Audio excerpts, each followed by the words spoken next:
Welcome to commARCH Dialogues.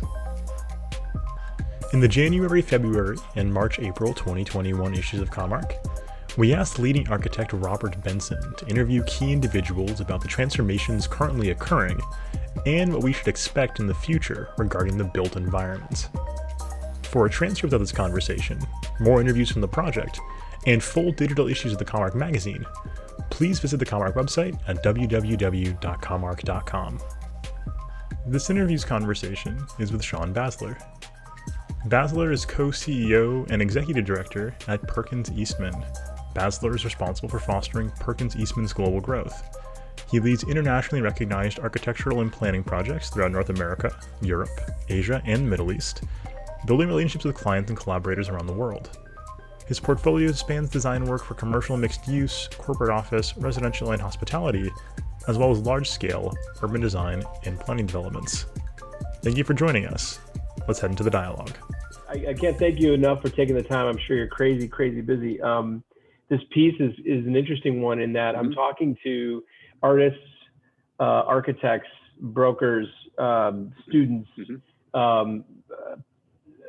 anthropologists, actually, and technologists and futurists, and really just trying to get a perspective for everybody from a post-pandemic sense. And when I say post-pandemic, I don't think we're necessarily going to go back to 2019. Whatever that new normal is going to be, that's what the context of the question is. Whenever we're back to whatever it is the new normal will be, that's really the point of it. And trying to focus on how we might change and adapt to improve the situation. And I think there's going to be tons of change, and I'm hopeful that it's positive change. But that's really, your opinion, positive, negative, doesn't matter. Really just want to get an interesting sort of conversation going. So on that front, what technology do you think has the greatest impact post-pandemic? I mean, I think there's multiple parts to that answer. Because there's multiple platforms, I think, that's going to change the way that we do things. I mean, one, I think there's the productivity tool part, right, and how we're using BIM and things like that. But this was happening well before the pandemic. I think what's kind of interesting is the pandemic forced firms to move towards much more collaborative modeling system if they weren't there already. I mean, everybody was already using BIM, but the way they used it as a remote collaborating tool, I think, I think people had to adapt pretty quickly with their offices working remote. So I think that's good. But that as a productivity and a building integrated system tool, it's just going to keep getting pushed further. And it's kind of interesting. There's always a sort of struggle, where the contractors and I think the engineers are really pushing it to be much more of this, the center of on the larger jobs. I mean, these are on like much larger jobs. I think that we're doing. We're seeing that the BIM model is really, it's not just the design and documentation tool anymore, but it's really getting integrated into what the building systems are going to be and how the buildings are going to be managed and run. And I think that's just going to continue and allow people to collaborate much more in real time and things like that. So there's a whole productivity part which was happening already, but I think to an extent has maybe been accelerated a little bit during the pandemic. And all of those tools that allow us to collaborate remotely, I think are things that are going to be accelerated. So it's everything else that kind of supports that remote collaboration, from Zoom like we're on now to other things. So it's being able to work with teams anywhere around the world and individuals anywhere around the world at any given time. And I think that's something that's going to continue. But I think the other part which we're really interested in is the data analytic part, and how we sort of understand our buildings, or even how we understand our places before we create buildings, to create buildings that are much more sensitive to the environment, much more responsive to the program and to the communities that they are. And so having those analytical tools early on to whether it's for a a hospital to understand the predictive analytics of what's going to be going into that hospital and how it's going to evolve over what the community is going to need and how it's going to evolve over time. But then allowing those data analytics to live with the buildings, to allow buildings to sort of adapt and adjust as they go through the life cycle of the building. So I think that there's going to be much how we use data in the design or leading up to the design to get to the design program, as well as how we use data within our buildings to understand how they are performing and how they're how well that they're performing with people that are using the buildings too. So I think that that's sort of an overlay, but it all will tie back to maybe a BIM model or something at one point. It's kind of interesting. We're doing all of this work right now with a lot of higher ed campuses, and sort of the whole thing is that how do you sort of marry now they've all gone virtual, right? So all these colleges are trying to figure out, well, how do they? It was all about creating these great campuses and the physical experience and the social interaction on the physical campus, right? That's what we were all doing before the pandemic. Now they're all remote, and they realize that a majority, some of their classes and things will continue to be remote even when they all go back. So now, how do you integrate the virtual experience with the physical experience? And so that I think that the tools that people will be studying to do that are important. The other thing that I think that is going to be important with regard to building performance, which is interesting. We were always concerned before the pandemic about how buildings performed and how sustainable they were and how green they were and things like that. But I think that has shifted now a little bit to, which started before the pandemic, but how are buildings well for the users? How it's great that a building can be the greenest building in the world, but what is the result of the people that are using that building?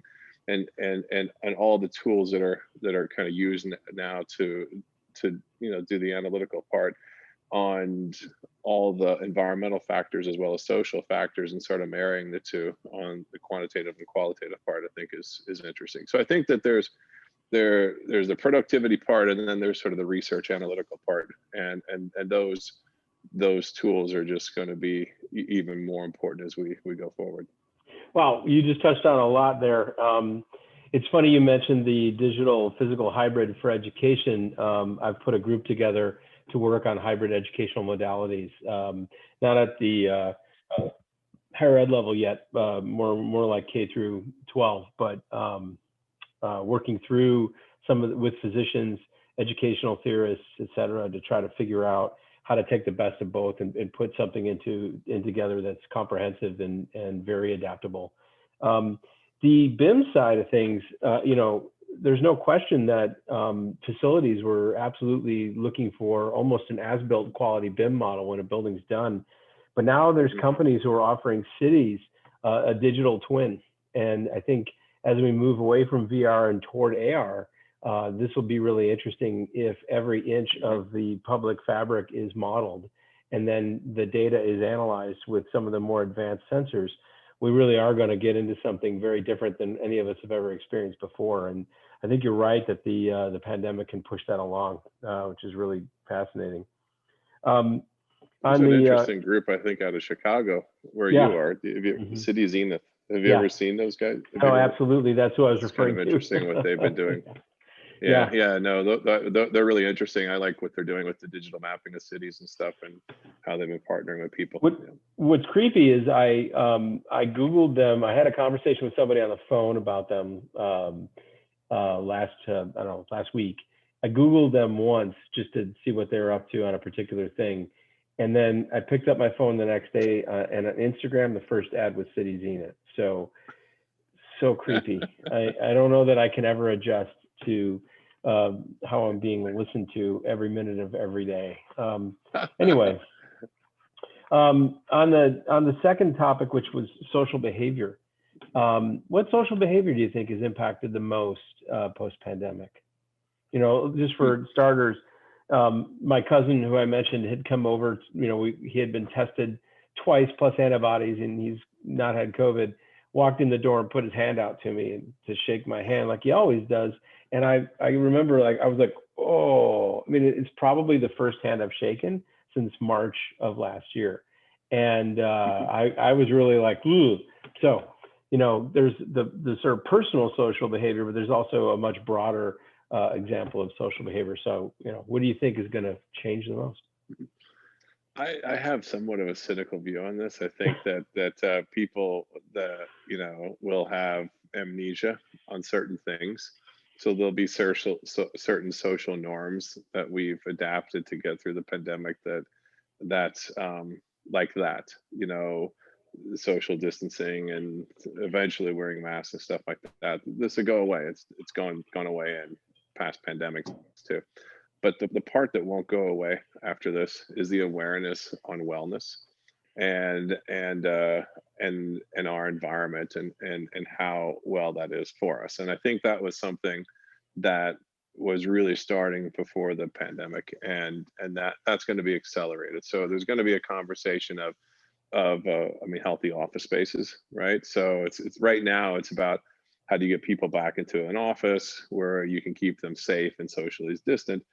But that's going to be turned upside down. It already is now, and it's going to be about how is the office environment a well environment, and how does it make me healthier working for this company and being in this environment than somewhere else. You know, why would I stay at this hotel? Why is this hotel, you know, is it going to be healthier for me? Is it going to have better food? Is it going to, you know, is there you know, there's all of those things I think that are just going to be accelerated. But this was happening before the pandemic, but now there's going to be an awareness to it. So you know, there'll be certain things that come back, I'm sure, you know, sports events and concerts and stuff like that, but there'll be the sort of the everyday stuff, our offices or our lifestyles and things like that there's going to be a huge and amplified awareness on healthy environments and healthy buildings.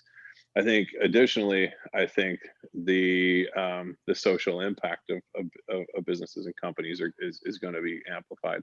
I mean, through all of this, it's not just the pandemic, but it's everything else that's arisen out of it, the social inequality and things like that. And I think that's something that companies will have to take a stand for, and buildings, and, you know, will have to, you know, respond to too, for those companies. And so I think there's the wellness aspect, but I think that there's also the social aspect and what people are doing for their communities and their society that's going to be much more important. So, but again, these things were around before the pandemic, but I think it just amplified it during it. So whether you're a Fortune 500 company or a small little shop that's just starting out in some new industry, I think that what your you know, moral compass and social stances on certain things, and what are you doing and what are you giving back to your community is going to be important, but what you're creating also, and the work environments that you have on how they're creating, you know, healthy environments for the people that work for you. I'm curious about, you know, that when the Spanish flu, I did do some reading, you know, and the Spanish flu came and went, and of course viruses tend to weaken as they mutate. So we haven't gotten that far with SARS-CoV-2, but they do weaken, and that's how they kind of go away eventually. But nobody really understood how they were transmitted when the Spanish flu hit at all. So they had some sort of anecdotal evidence as to what the problem was. So they were able to sort of try to mask up. But in this case, we know precisely, or will know precisely how it's transmitted. So I'm imagining, you know, I think you're right. People are dying to go back to concerts, and they're dying to go back to football stadiums and such. But I wonder, you know, when you walk into a half-empty restaurant prior to the pandemic, we would always Mhm. be hesitant to sit down because we're worried that it wasn't a good restaurant, or that the Mhm. food wouldn't be fresh because they didn't have enough people coming in. Now going forward, I wonder if that's like no, that's a positive thing because we're not jammed in next Mhm. to each other. So I'm just curious of the little cues, or when someone sneezes. I think everybody is more acutely aware of how the flu is transmitted now, or even a common cold. Mhm. And I didn't. I'm curious to see little things like that might change. Whether people have complete amnesia and don't pay attention or not should be an interesting thing. I've heard some Yeah. people talk about. Go ahead. Sorry. No, go ahead. Sorry. I'm not supposed to be doing this much No, talking. Go ahead. no, I was just saying, I think the restaurant thing is an interesting, um, interesting question, because I do think that there are some positives that will come out of it, and that may be more of a quality of experience thing. That people are going to say, wait a minute, I kind of liked going into a restaurant when it was comfortable. We didn't have to sit shoulder to shoulder to the next table and cramming everybody in there, and they're trying to get you out of there to get the next seating in. There was something nice about it that we got to enjoy. We go out, still a lot, especially here in Texas where the restaurants are open. And it's kind of nice, the restaurants are not as crowded because they've spread them out a little bit. I mean, Texas has a very liberal definition of 50% occupancy, but you can tell, you're when you go somewhere, you're not slammed in, and you're not rushed to get out of there. You can actually have a really comfortable time. You meet, and you go out with the family or friends, and it's a very enjoyable experience. And I think that people will remember this and say, well, I remember, trying to fight for that table at 7 o'clock, and I had to be out of there by 8:30, like that, and I'm slammed with the next people, and then they're standing room only trying to get in there also. I think that's a quality of experience, I think, that people won't want anymore. So I wonder if that's the part I think people will remember, that I'm not going to pay all this money to go back to this restaurant if I'm going to be slammed in there next to the people next to me. I even remember communal tables in a lot of the hot restaurants in New York and in Chicago and in LA. And my wife and I sitting down, and we were like, okay. And we would get 30 inches each at the communal table opposite each other. And we would literally have the conversations on either side inside our heads. I can't imagine that happening, anymore. So we'll see. But it's a really good segue. And, as restaurants, it's hard to imagine a restaurant not offering a takeout at this point. The best restaurant in Chicago is Alinea, and we've had takeout from them twice in the pandemic, which is an absurd thing. Normally that's a $600 two-person prefix, and now they're doing $150 takeout options, which are spectacular. And Alinea's famous desserts are literally without a plate. They serve it on the table, right? There's a cover on the table, and they do almost like a Jackson Pollock in dessert, and then you just eat whatever you want. So when we did the takeout, we got a little acrylic sheet, and we made our own little paintings. It was hilarious. It was fantastic. So cool. that level of adaptability is certainly fun. So what other markets or typologies, and I don't necessarily just mean A&E markets, I just mean sort of industries, do you see impacted the most, post-pandemic, or adapting differently or uniquely? I mean, clearly, food and beverage. I mean, I think that is one of the things. I agree. That's been one of the silver linings of the pandemic, that all these great restaurants that you would have to fight to get a table into, or here in Austin, the barbecue places where you'd have to stand in line for 2 hours. You can just go online now and reserve your spot, and then drive through, and the guy puts it in the back of your car. I mean, and you go home and you have a great dinner. It's like, wow, I didn't have to wait for 2 hours to do that. Or some of these restaurants, we've done the same thing even back in New York and here, the phenomenal takeout, and it's so civilized, and the food is great, and the presentation is wonderful. So I think that that's the restaurants that figure that out are going to do really, really well.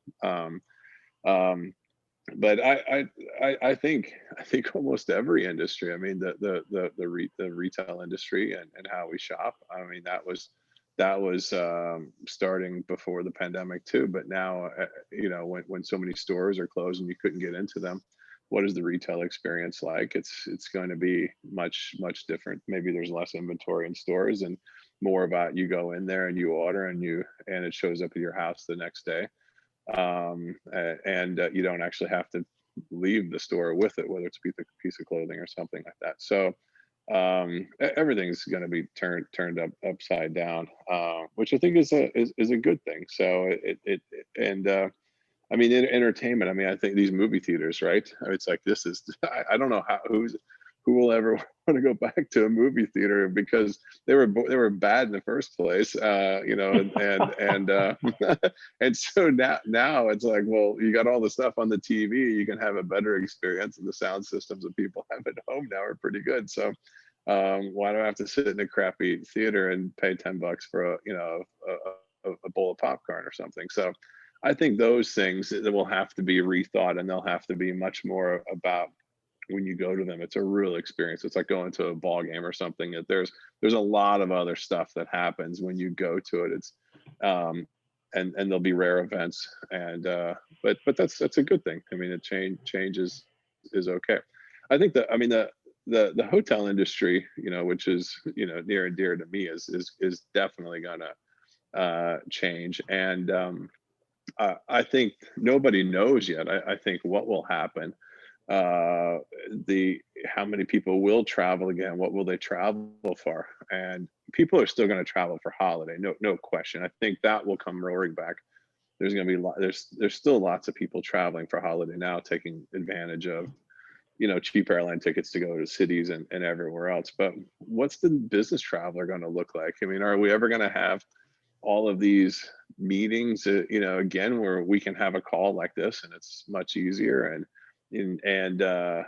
what will happen to that customer, and what will the experience be like? So I think hotels are going to really have to rethink their model a little bit, and you know, rooms which kept getting smaller and smaller are going to have to get a little bit bigger now, because you're going to want more things in your room. And some of them figured out this already beforehand, where they were having a little bit bigger room so you could do yoga in your room, or some sort of other exercise thing. So a little bit bigger rooms, you'll be working in your room a little bit more if you're traveling for business. But maybe you'll do a little bit more in-room dining rather than going downstairs. I mean, there'll be a lot of the stuff, I think. But also what's interesting, what we've been working on too, is that hotels have realized, well, wait a minute, we can take a part of this work share community away from some of the, the WeWorks and stuff like that, because maybe they integrate more sort of day offices or things like that, where people can have an office there, have the amenities of the hotel. It's a place to have business, and it's kind of interesting. So there may be some of these hybrid models that start to pop up after this, where you're really integrating the hotel and short-term business model together in a way. But I think that industry is going to definitely be turned upside down. Yeah, coworking in general is probably very concerned, given their pay-to-play nature, about how adaptation post-pandemic happens. My hotel client actually halfway through doubled down, increased the number of keys, and wanted to contribute more funds because the performer would work better, and they're anticipating travel for recreation to be huge once the pandemic has subsided. So they want to be just opening the hotel right when that hits. So let's cross our fingers there. But yeah, I think you're right. The hybrid models are very interesting, and it makes me wonder, how much space companies are going to take, and whether they want to have more of a flex space. Do you have multiple companies that have some sort of hub in the middle, and they can kind of flex when they need to and retract when they don't, and you don't have to take 100,000 square feet for 15 years and that's it. Maybe you're doing more of a co-working model, but on a different scale, and there's a couple of partnering companies that are there too. So I think it should be very interesting to see how that shakes out. Yeah, and we've kind of experienced a little bit of this over the past 10 months too. We opened 2 offices, and both of them we opened in co-working spaces. So our Raleigh office, which we opened back in October, we took in a co-working space because we had the flexibility. We could get in there, you know, on a short-term lease and have the ability to kind of see where things go, and then to kind of scale up within the system if we wanted. And we worked with Industrious, so that they're pretty good co-working, national co-working company. And so that then in Austin here, we did the same thing with Industrious and took a space. And so it's kind of like, hey, can we have a you know, a dot on the map and have the, you know, 5-6 people that are going to be working there able to hit the ground running. We don't have to invest in all the infrastructure yet, and a long-term lease. And, you know, yeah, it's a little bit more on a cost per square foot basis, but it gets us in there, and we have a lot more flexibility, and we will see where it goes over the next 2 or 5 years. And before we would have to make another decision on something. So I think that's been really good. And it's sort of interesting. Our Pittsburgh office, we're moving our office in Pittsburgh, and we've been in the same space for like 25 years. We're in the old train station. It's right off the main hall. I mean, it's this absolute gorgeous, you know, place. But after 25 years, I mean, we'd have to do a massive renovation. And every time, you know, it's condos up above, and every time somebody, you know, flushed the toilet, there'd be a leak. So it's like we did a whole about a year and a half ago. And it's, you know, like a year and a half ago, well before the pandemic, we did a whole analysis, and we said, all right, well, do we renovate here, you know, with the new lease? Our lease is up in April this year.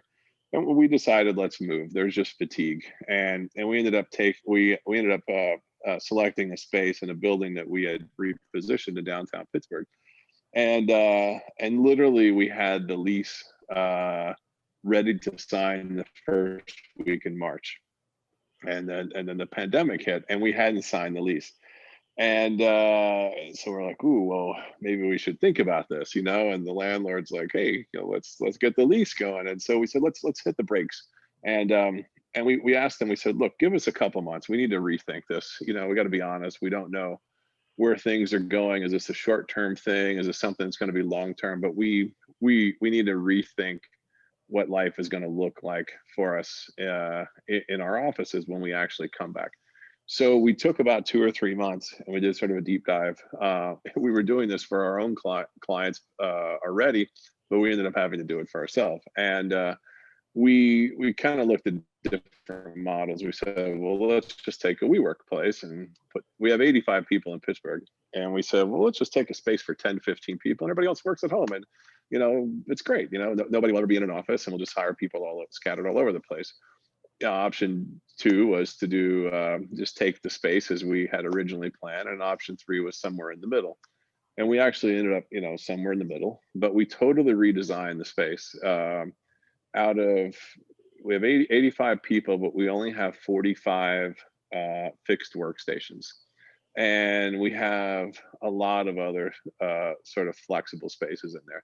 So we have like movable desks, we have a lot of sort of lounge seating, we have cafe tables and things like that. So in fact, we actually have 1.75 seats per person in the office. So there's a lot of choice, and how we would use the office is much different. So we completely rethought it, and then signed the lease, and now we're in construction. So, but it really made us think. We took about 25% less real estate than what we were originally going to take, but the office layout is a complete change. Hopefully it works. You know, everybody's going to have a locker. You know, there's hot desks everywhere. It'll be kind of interesting. The staff love it. I mean, some people will have fixed desks, but we'll see. But the idea was that we probably won't always have 100% of the people in an office. Maybe it's going to be more like 60% of the people in that office, or 70% at the max. Are you going to initiate a work from home policy where every week somebody can do 1 day or 2 days a week at home? Or well, we actually implemented that before the pandemic. Oh, you just trend setting. Yeah, you just trend setting left and right. we've always been a very flexible company. So we've always told people, look, you got, things that's, in life that you can't be in the office every day. We'll work with you. And we had people that, would come in early, leave early, work 4 days a week and take Fridays off and whatever. We always had it, but it was sort of an unwritten rule. And we said last year we needed to, or a year and a half ago, that we needed to put it in writing and have a real flex work policy. And we did that in November of 2019. And well, there was some of the old, let's just say some of the old guard were the ones saying, this is never going to work. 3 months from now, this is going to be a disaster. This thing's going to cost the company more than you can imagine. You only knew. Yeah, we looked like geniuses. We pushed it through. We rolled it out at the end of 2019, and then the whole company's remote now. So yeah, that we had that in place, but we think that we only 10% really used it before. We think it's going to be more now. So at any given time, we don't think more than 60-70% of the people in an office will physically be there.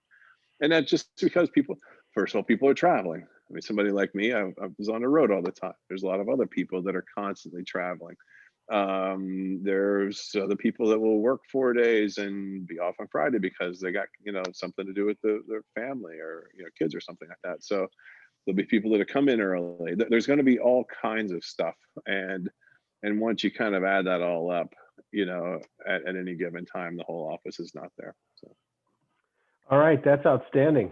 Anything else that you, any markets or any other typologies or anything in general about adaptability that you want to mention? I think I think adaptability is changing. I mean, it has a different definition, and it has a different definition on which country you're into, because some of the stuff that we're talking about, so much of this here in the US, in North America right now, on how the pandemic is going to change us. But I think in some of our other markets, like in Asia and the Middle East, they got roaring back months and months and months ago, and there's not the same conversation that we're having here in the US or in Europe. And it's almost like business as usual in a way. And we're really busy overseas right now, and which is good, but it's not the same level of discussions that we're having with our clients here about how will your business model change, or what will this mean on your institution.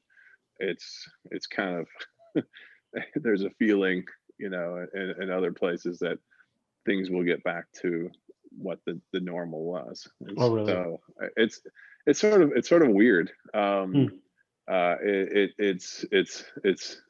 It's a very different conversation, I think, with our US clients than our some of our foreign clients right now.